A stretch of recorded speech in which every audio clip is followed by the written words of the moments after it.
Bills of exchange के दूसरे session में आप सभी का स्वागत है। इस दूसरे सेशन में हम लोग देखने वाले हैं कंसेप्ट के बाद प्रैक्टिकली जब हम उसको अप्लाई करते हैं किस तरह की एंट्रीज यहाँ पर हमको देखने मिलने वाली है। तो सबसे पहले जो हमने कंसेप्ट में हमने देखा था, सबसे पहला जो काम करना होता है सेल्स का, वही हम लेकर चलने वाले ए एंड फ्रो। ये हमारा सेलर है, यानी कि हम लोग हैं जो शरीक लोग हैं, और दूसरा आपके सामने व्यक्ति कौन होगा? खरीदार। अब फ्रॉड नहीं लिखते क्योंकि हर बार व्यक्ति जो है फ्रॉड नहीं होता, हम इसको कर देते हैं बी। बी हमारा परचेजर रहेगा, माल खरीदने वाला। सबसे पहले हम माल बेचने की एंट्री करते हैं। बिल्कुल सिंपल सी जो एंट्री होती है सभी को आती है। सबसे पहला जो लेखा करना होता है इसमें सबसे पहली एंट्री होती है सेल की। एंट्री कर देंगे बी डेबिट टू सेल्स। बहुत ही आसान है, पहली एंट्री सबसे आसान से होती है। दूसरी जो चीज आती है उसके बाद हाँ जी, हम सिर्फ एक भी करने वाले, बी का बाद में देखेंगे। बी के मतलब सेलर की बुक्स में काम करने वाले, जो परचेजर का काम है वो बाद में देखेंगे। तो सेलर की बुक्स में देखते हैं। सबसे पहले आपने बी डेबिट टू सेल कर दिया, सेल्स की एंट्री होगी। दूसरा काम क्या है? आप बिल्स ऑफ एक्सचेंज जो है इसमें सामने आने वाला है। बिल्स ऑफ एक्सचेंज में आप क्या करेंगे? बिल लिखेंगे, बी के पास भेजेंगे, बी उसको एक्सेप्ट करेगा, आपके पास आ जाएगा। तो एंट्री क्या कर देंगे? Bills receivable. दो चीज होती है इसमें, बीआर और बीपी। बिल्स रिसीवेबल बीआर होता है डेटर्स के लिए, यानी कि सेलर के लिए, तो बीपी होता है परचेजर के लिए, bills payable. BR debit to आपका बी। अगर लॉजिक आप समझना चाहे देखिए, जो बी डेबिट टू सेल, यानी कि बी आपका कौन है? डेटर, जिससे आपको पैसा लेना है। सेकंड एंट्री में आपने क्या किया? BR debit to B. B आपने जो पहले डेटर रिकॉर्ड किया था उसको आपने वापस से खत्म कर दिया। अब आपको पैसा किससे लेना है? बी से नहीं, अब आपको पैसा किससे आएगा? बीआर से। वही हम 50,000 के लेके चलते हैं अपना अमाउंट, अगर वो तो थोड़ा जल्दी समझ आता है। 50,000 50,000। Third entry. अब यहाँ पर हम साथ साथ देखने वाले क्या क्या हम लोग कर सकते हैं। आपके पास एक ऑप्शन आप अपने पास ही बिल्कुल रख सकते हैं, ठीक है, वो तो चलिए होता ही है। इसमें फर्स्ट पार्ट, सबसे पहले आप क्या करेंगे? बिल को आप भेजते हैं बैंक के पास, इसलिए डिस्काउंट करने के लिए आपको पैसा आज की डेट में चाहिए, तो आप क्या करेंगे? बिल को लेकर जाएंगे बैंक में, बैंक को कहेंगे मुझको दो पैसे,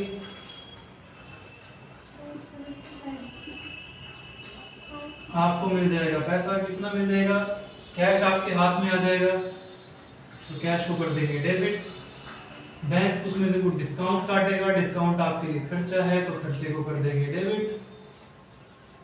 बीआर हमारे पास से चला गया तो बीआर को कर देंगे क्रेडिट। कितने रुपए आपके हाथ में आ रहे हैं? 49,000 रुपए हमारे हाथ में आ रहे हैं। 1,000 रुपए बैंक ने डिस्काउंट काट लिया है और 50,000 रुपए का बीआर हमारे हाथ से चला गया। अब हमको 50,000 रुपए नहीं मिलेंगे। कैश के लिए बैंक में डाल सकते हैं? नहीं डाल सकते हैं, अगर आप पेमेंट जो है अपने हाथ में ना लेकर अपने अकाउंट में ही जमा करवा रहे हैं। आपने बैंक को बोल दिया ये पकड़ो बिल हमारे हाथ से, और हम जो पैसा हम मिलना 49,000 रुपए हमारे अकाउंट में डाल दें, तो एंट्री क्या हो जाएगी? Bank debit discount debit to BR. अभी हम क्या मान रहे हैं कि हम क्या निकालें? मैं बैंक पे लिख ही देता हूँ। आप पैसा अपने अकाउंट में भी डलवा सकते हैं और पैसा अपने हाथ में ले सकते हैं, नगद ले सकते हैं। एंट्री समझ आती है? ठीक है। इसमें दूसरा पार्ट क्या आता है? बिल्स को आप क्या कर सकते हैं? अपने क्रेडिटर के पास, जिसको आपको पैसा चुकाना था, जिसको आपको पैसे देने हैं, उसको आप क्या करेंगे? पैसे देने की जगह आप उसको ये बिल दे देंगे। क्या? क्यों भाई? यहाँ पर मैं लिख देता हूँ सी। थर्ड पार्टी ये कौन है? सी। या फिर हमने लिख दिया क्रेडिटर, इसको आपको पैसे देने थे, ठीक है। तो पैसे देने की जगह आपने क्या किया? आपने इसको बिल्स ऑफ एक्सचेंज, यानी कि बिल्स रिसीवेबल, बीआर, जो आपको जिससे पैसे लेने थे आपने वो बीआर इस बंदे को दे दिया। तो अब क्या होगा? ड्यू डेट पर इस व्यक्ति को पैसे मिल जाएंगे।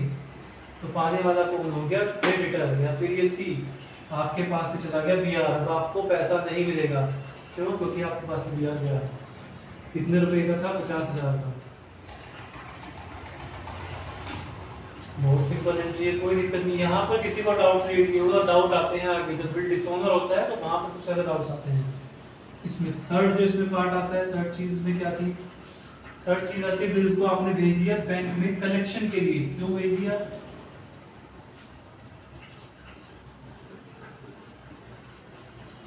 सेंड टू कलेक्शन, ताकि आपको झंझट ना लेना पड़े और बैंक में डायरेक्ट आपके अकाउंट में ही पैसा आ जाए। आपके पास से क्या गया? बीआर आपके पास से चला गया। ठीक है, 50,000।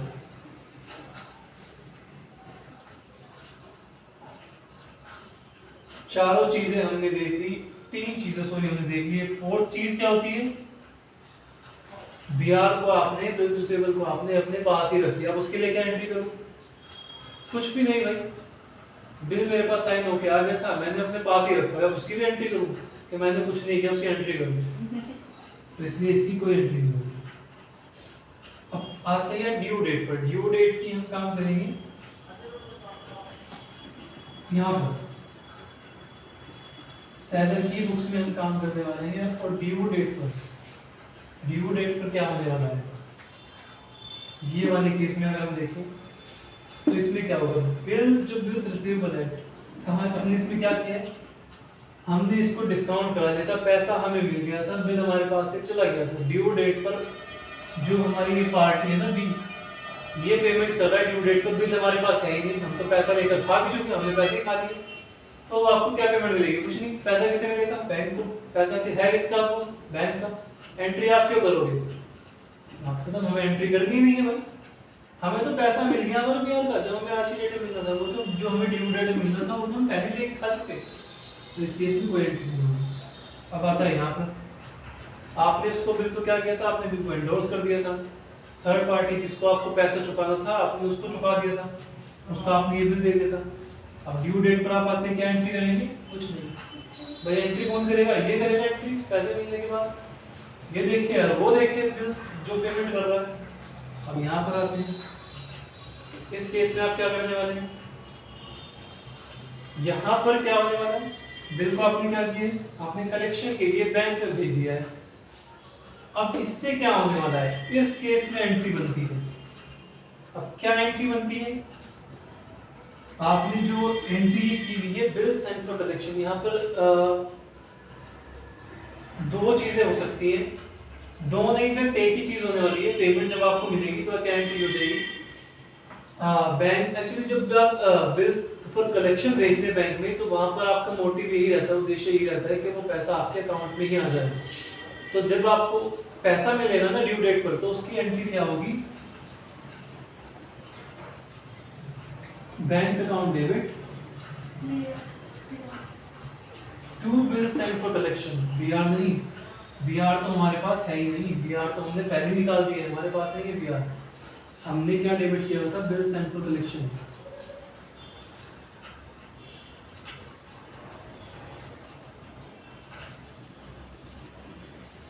हमने bill sent for collection debit किया था। ये थर्ड पार्ट हो गया। अब आते हैं फोर्थ पार्ट में, जब हमने क्या किया था?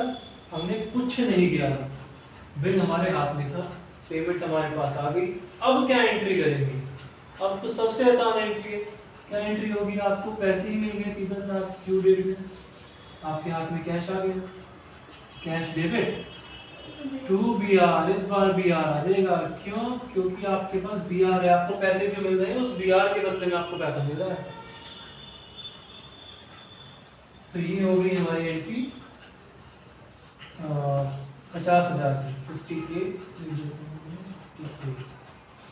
तो सभी आपके पास पेमेंट्स आ गई है। अब हमको देखना है डिसऑनर।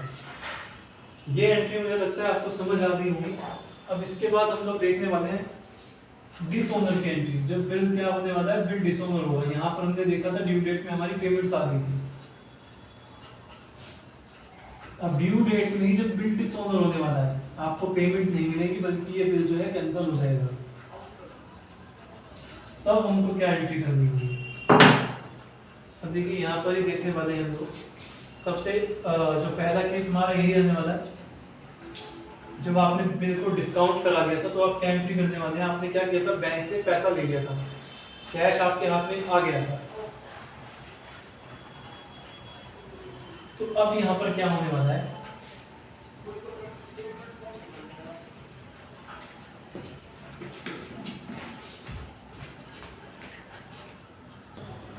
सबसे पहले जो यहाँ पर पहली एंट्री में देखा था हमने, जो कैश हमने जो बिल को डिस्काउंट कराया था, पैसा हमारे पास आ गया था। अब बिल हो गया डिसोनर, आपने बैंक से पैसा ले लिया। तो क्या करना होगा? आपको बैंक को पैसे वापस करना होगा। 49,000 रुपये आप दे चुके हैं, 50,000 के बिल के बदले में। बिल हो गया डिसोनर। पैसे आपको कौन चुकाने की जिम्मेदारी किसकी बनती है? चुकाने की जिम्मेदारी बनती है बी की। तो आप क्या करेंगे? बी को कर देंगे डेबिट। बी जिम्मेदारी तेरी है, पैसे अब तू चुकाएगा। लेकिन अब मजबूरी क्या हो गई है? वो पैसा आपको देना पड़ रहा है। कितने पैसे आपको देने पड़ गए? 60,000। आपको बैंक को चुकाना पड़ गया 50,000 रुपए प्लस 50,000 तो आपने चुकाई। अगर केवल बिल डिसोनर हो रहा है तो 50,000 रुपए यहाँ पर आ गया। आपने बी को डेबिट कर दिया, आपको 50,000 रुपए उसको चुकाने पड़ गए, आपको बैंक को देने पड़ गए जो आपने खा लिए थे निकाल कर। अब वो 50,000 रुपए आपको बैंक को देने पड़ गए। अब एक चीज यहाँ पर और आएगी, क्या? Noting charges. आपको बैंक को केवल 50,000 तो देने ही पड़े। इसके साथ जब आप बिल जो डिसोनर हुआ था उसके आपको कुछ नोटिंग चार्जेस पे करने पड़े। जो मान लीजिए हम इस केस में मान के चलते हैं कि आपने 1% नोटिंग चार्ज पे किया, तो वो कितना पे किया होगा? 1%, यानी कि 500 रुपये। अगर आपने वो 500 रुपये नोटिंग चार्जेस पे किया है तो 50,000 आपने बैंक को दे दिए, 500 रुपये के नोटिंग चार्जेस आपने जमा कर दिए। तो बी से आपको कितने पैसे लेने हैं? 50,500 रुपये। तो सर यहाँ पे आप नोटिंग चार्जेस नहीं लिखेंगे? नहीं, यहाँ पर हमने नगद पेमेंट कर दिया कैश में। ये चार्जेस नहीं है हमारे, हमने तो पेमेंट कर दिया है। हमने कैश में पेमेंट कर दिया। हम तो कैश लिखेंगे, हमने कैश पेमेंट कर दी हमने। और ये पैसा हमें किससे लेना है? बी से।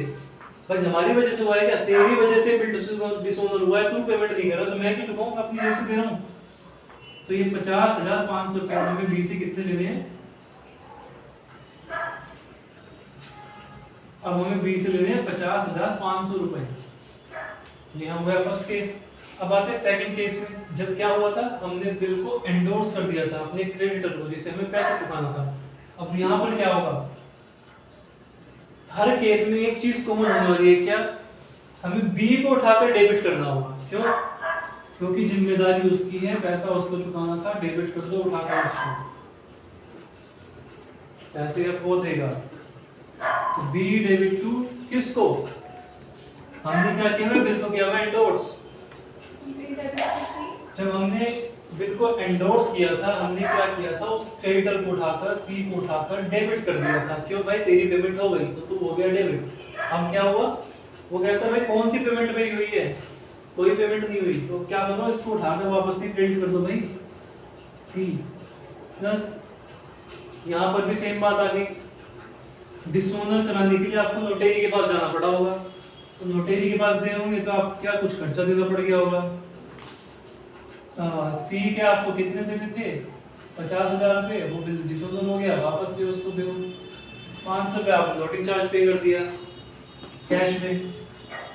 तो वापस अब जिम्मेदारी किसकी है? पूरी की पूरी बी की। 50,500 रुपये पूरे के पूरे बी देगा। तो सेकंड एंट्री हो गई। तो हम यहाँ पे नोटरी या फिर नोटिंग चार्जेस कुछ नहीं लिखेंगे? नहीं, यहाँ नोटिंग चार्जेस वगैरह कुछ नहीं है। ये नोटिंग चार्जेस है, ठीक है, लेकिन हम क्या कर रहे हैं? हम ये देखो नोटिंग चार्जेस क्यों नहीं आ रहा है? अच्छा यहाँ पर वो भी अच्छा, मैं अगर आपको बताऊँ समझ आता है, ठीक है, वरना जाने दीजिएगा क्या है।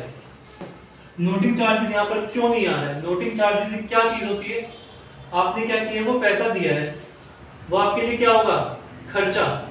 नोटिंग चार्जेस खर्चा है, लेकिन क्या आप उसको अपने पीएनएल में चार्ज करने वाले हो? क्यों नहीं करने वाले? देखो पहली बात तो पीएनएल में चार्ज नहीं होगा। क्यों नहीं हो रहा है? आप क्या कर रहे हो? आपको अच्छा, आप इस केस में देखिए, सिंपल सा है। कोई भी ये वाला केस आप लीजिए, इसको छोड़ दीजिए बैंक को। अगर आप ये वाला केस देखें ना, बी वाला, आपका बिल क्या हुआ है, आपका बिल डिसऑनर हो गया है। आपको कितने पैसे देने थे सी को, 50,000 रुपये। आपने डाल दिए, 50,000 रुपये तेरे को देंगे। आपको 500 रुपये एक्स्ट्रा खर्चा देना पड़ेगा नोटिंग चार्जेस के। आप चाहते हो यहाँ पर क्या लिखते हैं, नोटिंग चार्जेस। पर इसको हम क्यों नहीं लिख रहे हैं, इसको हम इसलिए नहीं लिख रहे हैं क्योंकि ये पैसा आपको देना तो पड़ा है, लेकिन आपने क्या किया है, ये बी के खाते में डाल दिया है। आपको ये पैसा बी से मिल जाएगा। ये 500 रुपये आपका खर्चा नहीं है, ये 500 रुपये आपको मिलने वाले हैं। अभी आज के डेट में क्या हो रहा है, ये 500 रुपये आपकी संपत्ति है, कि 500 रुपये आपकी संपत्ति में है। बी आपको क्या है, बी आपका डेटर है, देनदार है, जिससे आपको पैसा लेना था। आपने ये 500 रुपये उठा के उसके खाते में डाल दिया कि अब भाई मुझे अब तू मुझे 50,000 नहीं देगा, 50 तो तुझे मैं दे देंगे। अब एक जो नोटिंग चार्ज मैंने पे किया है ना, नोटिंग चार्ज जो मैं पे कर गया है 500 रुपये, अब मुझे ये 50,500 रुपये दे, ठीक है। तो ये 500 रुपये आपने दिए जरूर है, आपने पे जरूर किया है, लेकिन ये पैसे आपको वापस मिलने वाले हैं। तो ये आज की डेट में आपकी संपत्ति है, ना कि ये खर्चा है। इसलिए हम नोटिंग चार्जेस का नाम नहीं लिख रहे हैं। इसलिए यहाँ पर कैश आता है, आप नगद पेमेंट कर रहे हो, लेकिन आपको मिल जाएगा, टेंशन मत लो। अब आता है third case, bill sent for collection. अब यहाँ पर क्या होगा, वही होने वाला है, वापस से बी का नाम आ जाएगा। क्या करेगा बी पैसे चुकाएगा। अब क्रेडिट क्या कर देंगे, जो हम उठा के डेबिट कर रहे थे हमारा, उसको उठा के क्रेडिट कर दो, बिल्स फॉर कलेक्शन। सेम वही चीज होने वाली है। अगर यहाँ पर भी आपने नोटिंग चार्ज पे किया है, 20 को कितने से डेबिट कर देंगे, 50,000 से। और नोटिंग चार्जेस जो आपने पे किया होगा 500 रुपये का, सॉरी 50,500 रुपये, 500 रुपये नोटिंग चार्ज पे किया होगा, आपको आ गया। अब आती है फोर्थ एंट्री, जब आपको बिल आपके पास था, पेमेंट कोई हुई नहीं, बिल हो गया डिसऑनर, तब आप क्या एंट्री करने वाले हैं। तब देखिए क्या एंट्री होगी, इसमें से कुछ नहीं होता। हाँ, जब अब बिल आपके पास है ना, तब भूल जाइए, इसका मतलब है कि ये सब कुछ नहीं हुआ है, केवल यहाँ तक काम हुआ है, केवल यहाँ तक। बिल आपने जब लिखा क्या एंट्री की थी, B R debit to B. अब बिल क्या हो रहा है, अब बिल कैंसिल हो रहा है, उठाकर एंट्री उल्टी कर दो, कैंसिल कर दो एंट्री को, B debit to B R. यहाँ पर मैं कर दे रहा हूँ फिलहाल इधर स्पेस है, तो B debit to B R. एक चीज और आ जाएगी, क्या, वही नोटिंग चार्जेस जो आप नगद में दे रहे हैं, कैश। बी को कितने से डेबिट कर दो, वापस से 50,500 से। पीआर कितना है आपका, 50,000 का, और कैश में आप कितना पे कर रहे हो, 500 रुपये के नोटिंग चार्जेस। तो ये लगभग मुझे लगता है सभी एंट्रीज जो है इसमें कवर हो चुकी हैं।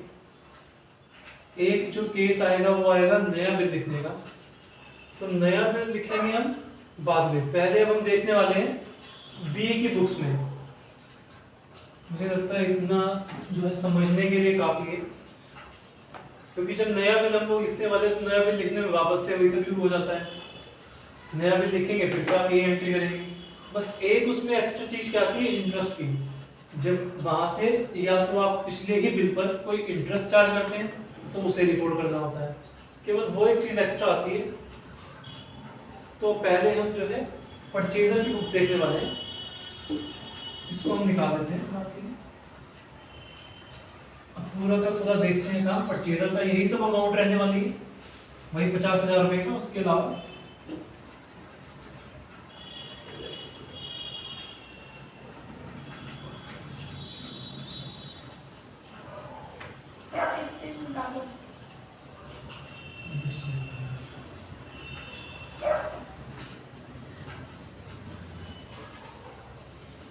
परचेजर की बुक्स में हम लोग देखते हैं। सबसे पहली एंट्री क्या होती है, बहुत सिंपल सी पहली एंट्री होने वाली है। सबसे पहले उसमें क्या कहता है, आपने खरीद सॉरी सेल की एंट्री, यहाँ पर क्या होगी, परचेज की एंट्री। पहली बात ये बताइए किसकी बुक्स है, बी की। तो पहली एंट्री क्या होगी आपकी, परचेज की, किससे माल खरीद रहे हैं आप, ए से। परचेज की एंट्री हो गई, कितने की एंट्री है, 50,000 की। किसी को कोई डाउट नहीं आएगा, ठीक है। सेकंड एंट्री क्या होती है, सेकंड एंट्री अब क्या होगा, उसमें आप क्या करते हैं, बिल की, बिल जब लिखा जाता है तो बिल की एंट्री करनी होगी। एंट्री होगी। आपने यहाँ पर क्या किया, अब अपना क्रेडिटर नोट कर लिया है, आपको पैसे देने थे उसको कर दो खत्म। अब आपको ए को कोई पैसा नहीं देना है, तो किसको देना है, बीपी को, बिल्स पेबल। ये एक अलग एसेट या लायबिलिटी होती है। जैसे बीआर एक एसेट है ना, डेटर को आप खत्म कर देते हो और बीआर को वहां पर बना देते हो। ऐसे होता है जब आप माल बेचते हो ना, तो जिसको आप माल बेचते हो आपका डेटर बन जाता है देनदार, आपको उससे पैसा लेना है। और जब आप एक बिल लिख देते हो ना, तो ये डेटर जो बना था, बिल लिखते ही डेटर हो गया वापस, अब वहां पे बिल आ गया, डेटर गया बिल आ गया। पेमेंट आपको डेटर को नहीं करनी है, ये पेमेंट आपको डेटर से नहीं मिलनी है। अब पेमेंट आपको कहां से मिलनी है, इस बीआर से। ऐसे ही क्रेडिटर में होता है, जब आप माल खरीदते हो वो आपका बन जाता है लेनदार, क्रेडिटर, आपका क्रेडिटर खड़ा हो गया माल खरीदते ही। और जब आप बीपी बनाओगे, जैसे बिल आपका रेज वो बिल आएगा, बिल्स ऑफ एक्सचेंज का आपका कंसेप्ट आएगा, क्रेडिटर हो जाएगी खत्म, बिल्स पेबल आ जाएगा वहां पर। पेमेंट किसको करनी है, बिल्स पेबल को। तो यही जैसे यहाँ पर है, ए हो गया खत्म, अब आ गया बिल्स पेबल। पेमेंट किसको करनी है, बिल्स पेबल को 50,000 रुपये। थर्ड, आपने वक्त केस से देखें, ए क्या करता था, कभी भेज देता था बैंक के पास डिस्काउंट करने के लिए, बैंक से बिल डिस्काउंट कराता था। तो उसने बैंक से बिल को डिस्काउंट करा लिया, आपको क्या, जहां मर्जी कराए भाई, मुझे तो पैसे देने हैं। अब सेकंड केस, उसने क्या किया, बिल को कर दिया एंडोर्स, करता रहे भाई, मुझे क्या, मुझे तो ड्यू डेट में पैसा देना है। थर्ड केस, उसने क्या किया, बिल्स को भेज दिया बैंक में कलेक्शन के लिए, उससे भी मुझे कोई फर्क नहीं पड़ता, मेरे को तो पेमेंट करनी है। लास्ट केस क्या था, उसने बिल अपने पास रख लिया, बात फिर वही है, मेरे को तो पेमेंट करनी है। तो इसको पेमेंट अब करनी है ड्यू डेट पर, सीधे आ जाते हैं ड्यू डेट पर। अब ड्यू डेट पर क्या होने वाला है, मान लीजिए अगर ये कर देता है पेमेंट, तो सीधी सीधी हम लोग क्या कर देंगे, पेमेंट की एंट्री। पेमेंट की एंट्री क्या होगी, पेमेंट जब होगी बिल्स पेबल, पेमेंट किसकी हो रही है, अभी हम देखा पेमेंट किसकी हो रही है, बिल्स पेबल की हो रही है, क्रेडिटर की नहीं हो रही है, पेमेंट किसकी हो रही है, बिल्स पेबल की। Bills payable debit to cash, आपने कैश में कर दी पेमेंट, बिल्स पेबल आपके हो गए खत्म। अब आपको किसी को कुछ नहीं देना है। लेकिन पेमेंट तो हम करेंगे नहीं, क्यों, क्योंकि नाम है हमारा फ्रॉड। अब तो क्या दी है, ड्यू डेट पर जब बिल होगा डिसऑनर। अब डिसऑनर किसी भी तरीके से हो रहा है, डिसऑनर वहां पर देखा था, तो देखा था जब हमने कि डिसऑनर की हमको अलग अलग एंट्रीज करनी पड़ रही थी। यहाँ पर डिसऑनर की हर बार एक ही एंट्री होने वाली है, वो क्या होगी, जब बीपी डिसऑनर होने वाला है, पेमेंट नहीं हुई है, यहाँ पर ये वाला लॉजिक आने वाला है। तो डिसऑनर के लिए हम लोग क्या एंट्री करने वाले हैं, बीपी हमारा होगा, हाँ जी, ये एंट्री मान लीजिए यहाँ पर नहीं है, ड्यू डेट पर पेमेंट नहीं हुई है, तो एंट्री क्या होने वाली है, बिल्स पेबल हो जाएगा खत्म, बिल्स पेबल वापस से हो जाएगा डेबिट। ठीक है, टू ए,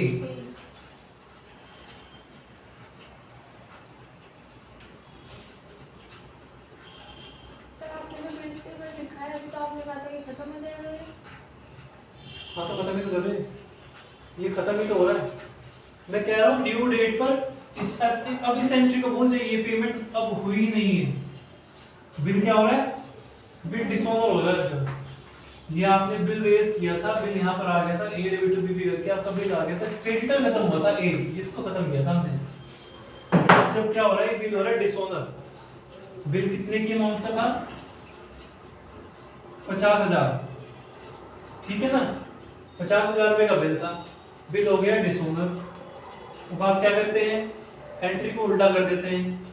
लेकिन अब इसमें क्या एक चीज आती है, अब आपको हमने देखा था पिछले उसमें कि हर बार ए क्या कर रहा था, ए कुछ नोटिंग चार्जेस पे करता था, तो वो हमको कितने से डेबिट कर रहा था हर बार, 50,500 रुपए से। वो कहता था कि मुझे बी से 50,500 रुपए लेने हैं, तो हम किस अमाउंट को नोट करेंगे, वही वाली है, मुझे ए को 50,500 रुपए देने हैं।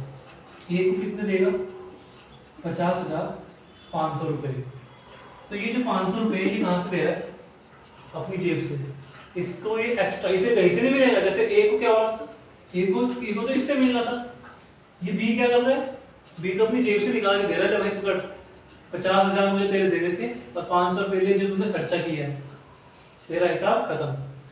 तो ये जो क्या हो रहा है, ये 500 रुपये, ये क्या हो रहा है, खर्चा हो रहा है, बी का खर्चा हो रहा है। तो ये क्या लिखेगा, नोटिंग चार्जेस। ये बी के लिए खर्चा है, ए के लिए खर्चा नहीं है, इसलिए ये नोटिंग चार्जेस लिखेगा। कितने रुपए, 500 रुपए। यहाँ पर आ गए नोटिंग चार्जेस। अब इसमें और कौन सा केस बचता है, डिसऑनर हमने कर लिया, पेमेंट हमने देख ली और बिल डिसऑनर हो गया। अब देखिए इसमें जो बुक्स में बिल चाहे किसी के भी पास है, बी के लिए सेम एंट्री रहने वाली है, क्योंकि उसने बिल डिस्काउंट कराया हो, बेचान किया हो, एंडोर्स किया हो या कलेक्शन के लिए भेजा हो, इसको फर्क नहीं पड़ता। इसकी बुक्स में तो क्या कौन है क्रेडिटर, ए, इसको तो ए को ही पेमेंट करनी होती है अपने लिए। अब बाद में पेमेंट चाहिए जहां भी करनी हो, तो इसके लिए डिसऑनर की केवल एक ही एंट्री रहने वाली है। अब और जो केस आते हैं नए, उसके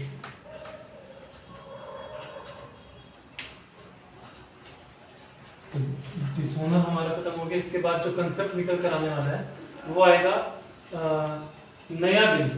जब बिल डिसऑनर हो गया, क्या होता है, कंसेप्ट निकल कर आता है नया बिल लिखने का। बी क्या कहेगा कि मुझे कुछ समय का मोहलत और चाहिए, मेरे पास अभी पैसा नहीं है पेमेंट करने के लिए। तो वहां पर क्या ऑप्शन, ए ऑप्शन दे देता है कि तुम एक काम करो, मुझे ये पैसा आज देने की बजाय 2 महीने बाद, 3 महीने बाद दे देना। जो भी डेट हम लोग फिक्स करते हैं, मान लीजिए हमने 2 महीने की डेट फिक्स की है या 3 महीने की डेट अगर हमने फिक्स की है, तो न्यू बिल, अब न्यू बिल लिखा जाएगा। तो न्यू बिल की एंट्री कैसे होगी, देखिए इंटरेस्ट का पोर्शन आ गया, 50,000 रुपये के अमाउंट का बिल था, वही बिल की अमाउंट वही है, 50,000 रुपये में लिख देता हूँ। अब इंटरेस्ट क्या आएगा, इंटरेस्ट मान लीजिए हमने रखा है 10% पर एनम। ये ने डिसाइड किया कि, या हमने म्यूचुअली डिसाइड कर लिया आपस में कि 10% पर एनम हमारा इंटरेस्ट रेट रहने वाला है प्रति वर्ष। मास तो सॉरी एनुअल, अभी हिंदी में क्या बोलते हैं यार, वार्षिक हमारा इंटरेस्ट रेट आने वाला है। तो एंट्री क्या होगी, पहले ए की बुक्स पे देखना, सैलरी की परचेज में भी लोग यहाँ देखेंगे। तो एंट्री क्या रहने वाली है भाई, दिया, वापस से बिल लिखा जाने वाला है। अब बिल कितने का लिखा जा रहा है, बिल 50,000 रुपये लिखा जा रहा है, ठीक है। 2 किसको हमको क्रिएट करना है, बी को। हमको किससे पैसा आने वाला है, बी से। कितनी अमाउंट हमको आने वाली है, 50,000 रुपये हमको आने वाली है बी से। लेकिन बीच में क्या चीज आ गई, इंटरेस्ट। अब भी हमको केवल 50,000 रुपये नहीं देगा, अब भी हमको कुछ इंटरेस्ट भी देगा। अब वो इंटरेस्ट कितना देने वाला है, अब ये इंटरेस्ट क्या है, पहले बात ये बताइए, इंटरेस्ट क्या है, इंटरेस्ट है हमारे लिए इनकम। हमको ये एक्स्ट्रा पैसा, हमारे 50,000 मिलना था केवल, अब 50,000 की जगह हमको कुछ इंटरेस्ट भी मिलने वाला है। 3 महीने के लिए बिल जो हमने ये तय किया है कि 3 महीने बाद पेमेंट आएगी, 10% रेट है, कितना बैठता है 50,000 में 10% कितना बैठता है, 5,000 रुपये। 3 महीने के हिसाब से कितना बैठता है, 1250 रुपये। इंटरेस्ट बैठता है हमारा 1250 रुपये। ब्याज हमारा कितने का बनेगा, 51,250 रुपये। समझ आया। बी से हमको कितना पैसा लेना था, 50,000 रुपये, लेकिन 3 महीने लेट हो चुका है। वो हमको पेमेंट आज की डेट में देनी थी, लेकिन वो कह रहा है कि मेरे पास आज पैसे नहीं है, मैं आपको 3 महीने बाद पैसे दूंगा। हमने कहा ठीक है दे देना, लेकिन मुझे इस 3 महीने का ब्याज चाहिए। अब मुझे ये 50,000 तो बी से आने थे, हमको वही अमाउंट कितनी पड़ेगी, क्योंकि बी से तो हमको 50,000 ही दे देते हैं। अब बाकी 1250 क्या आ रहा है, इंटरेस्ट आ रहा है। वो बी से मेरे माल के पैसे दिया जो मैंने उसको माल बेचा था, ये तो मुझे इंटरेस्ट दे रहा है। वो जो उसने मैं 3 महीने की लेट पेमेंट कर रहा है ना, वो इंटरेस्ट है ये। तो 1250 में वो इंटरेस्ट अमाउंट आ गई। और हमको बी आर कितने का लिखना पड़ेगा, 51,250 रुपये का। तो ये हमारे पास आ गया। अब करते हैं बी के बुक्स में, बी क्या एंट्री करेगा, बी भी ऐसे ही करने वाला है। बी करेगा ए को डेबिट प्लस ये और किसको डेबिट करेगा, ये इंटरेस्ट को डेबिट करेगा। इसको क्या करनी है, इंटरेस्ट की पेमेंट करनी है टू बीपी। इसको ए के कितने पैसे देने थे, 50,000 रुपए। लेकिन अब इसको इंटरेस्ट कितना देना पड़ेगा, 1250 रुपए का। तो बीपी कितने का लिख दें, 51,250 रुपए का।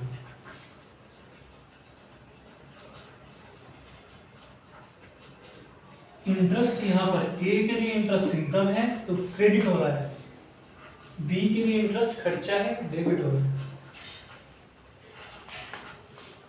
अब इसमें एक चीज, एक तरीका और होता है कि इंटरेस्ट को यहाँ पर क्या करते हैं कि इंटरेस्ट जो है कुछ लोग नगद ले लेते हैं, तो उसकी रिकॉर्डिंग किस तरह से होगी, यहाँ पर इस तरह से होता है कि फिर क्या होता है, देखिए जब फिर बिल लिखा जाएगा, मान लीजिए 1250 रुपये में नगद लेना है, तो बिल कितने का लिखा जाएगा, B R debit to B. फिर बिल लिखा जाने वाला है 50,000 रुपये का ही, 50,000 रुपये का ही बिल हम लोग लिख लेंगे। और जो 1250 रुपये का इंटरेस्ट बनता है ना, वो 1250 का इंटरेस्ट नगद ले लिया जाता है। तो उसकी क्या एंट्री हो जाती है, cash account debit to interest. ये एंट्री अलग से करते हैं जी, जब इंटरेस्ट जो है नगद ले लिया जाएगा कैश में। पहले केस में हमने क्या किया था, देखिए जो ऊपर जो हमने किया है ना, उसमें और इसमें क्या फर्क है, उसमें इसमें फर्क ये है कि यहाँ पर जो एंट्री हो रही थी, इसमें 50,000 भी बी से लेने थे, और 1250 का जो इंटरेस्ट था, वो 1250 का इंटरेस्ट भी हमको 3 महीने बाद ही मिलना था। अब ये जो 1250 का जो इंटरेस्ट है ना, ये हम कह रहे हैं भाई ये 1250 का जो इंटरेस्ट है ये हमें आज ही दे दे नगद, ये 3 महीने के चक्कर में मुझे नहीं पड़ना है, ये इंटरेस्ट तो मुझे आज ही दे दे। तो इस केस में क्या हो रहा है, इंटरेस्ट हमको आज के आज मिल रहा है, वो भी नगद। अब इसमें यहाँ पर बी क्या करने वाला है, बी भी ए करने वाला है। बी एंट्री कर देगा ए डेबिट टू बीपी,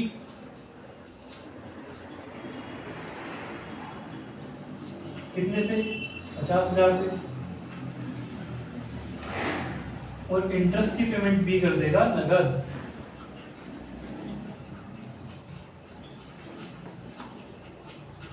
कितनी, 1250।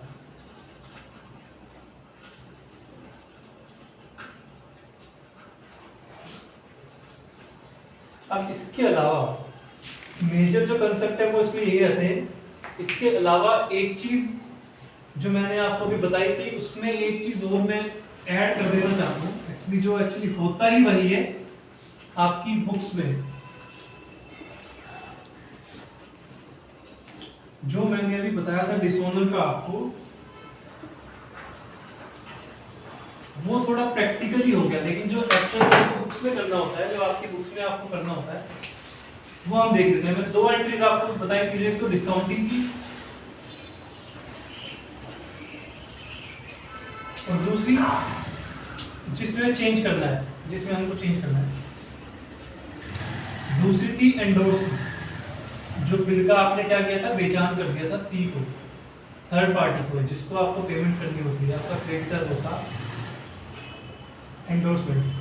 उसमें बिल को डिसोनर करने की जो एंट्री थी, उसमें देखिए क्या करना होता है। एक्चुअली डिस्काउंटिंग करते, डिस्काउंटिंग होती क्या, आपने डिस्काउंटिंग थी, आपने बैंक में पैसा, बैंक में आपने बिल भेजा हुआ है, बैंक से आपने पैसा ले लिया है, बिल अब जब बैंक के पास है, पेमेंट किसको देगी, बैंक को, बिल हो गया डिसोनर। तो उसके नोटिंग चार्जेस कौन देगा, बिल किसके पास है, बैंक के। ध्यान देने वाली बात है, बिल किसके पास है, बैंक के। अब बिल को जब डिसोनर होता है, तो डिसोनर कराने के लिए नोटेरी के पास कौन जाएगा, बैंक। नोटिंग चार्जेस कौन देगा, bank.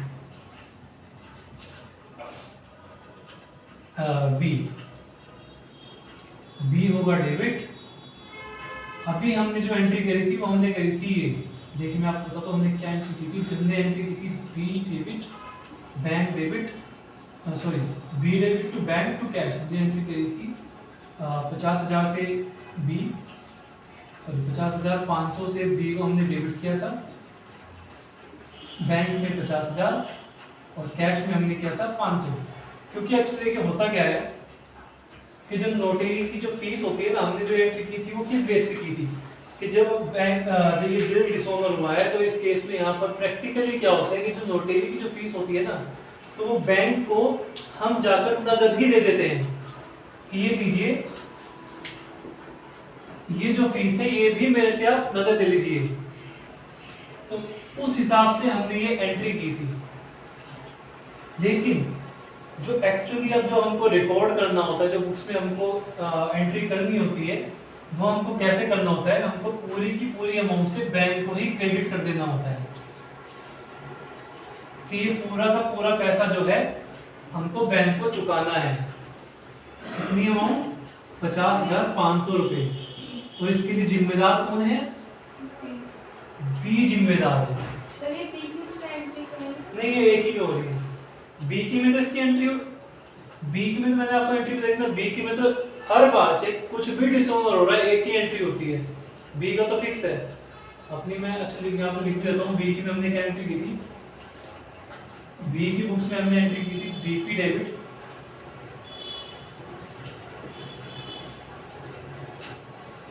Noting charges debit to A. BP कितने का था? 50,000 का। नोटिंग चार्जेस थे 500 की, और ये तो क्रेडिट कर देते हैं 50-500।